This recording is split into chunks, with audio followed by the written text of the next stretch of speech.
Isang hapon sa buhay ko, Sabado edition. Late na nga kami nakauwi sa bahay dahil sa soccer tournament ni Kian. Ngayon pa lang ako makakapaglinis. Inuna ko na yung sala at dining. Nagugas din ako ng mga plato sa kitchen. Adobo nga pala yung dinner namin ngayon. Nag-slice na pala ako ng onion at garlic gamit ang slicer. Gagamit pala ako ng steamer ngayon para mapalambot yung karne ng baboy. Nilagyan ko na ng mga pampalasa para manuot na sila habang ini-steam. Nagsalang nga din ako ng labahan at nagtupi ng kumot at mga damit. Okay, tapos na yung steamer. Pinasingaw ko na para mabuksan na natin.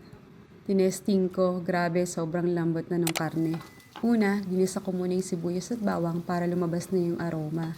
Dinagdagan ko ng laurel tapos nilagay ko na yung sabaw na galing sa pinagsteaman ng baboy. Nilagay ko na yung atay ng manok para pakuluan, tapos dinagdag ko na yung sauce. Nakorap lang yung clip kaya hindi na na-record yung part na yun. Pero ayan, luto na siya. Naisipan ko rin gumawa ng Caesar salad para may balance, hindi puro karne.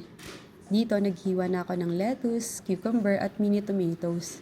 Lagyan ko na rin ng croutons, Caesar salad dressing at parmesan cheese. Para complete na yung Saturday dinner, gumawa na rin ako ng blueberry smoothie.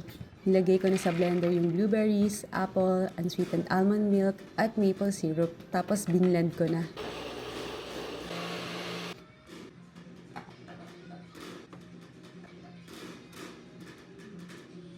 Finally, it's dinner time. Hindi pwedeng kami lang, kakain din si Nami. Maraming salamat sa panonood. Bye!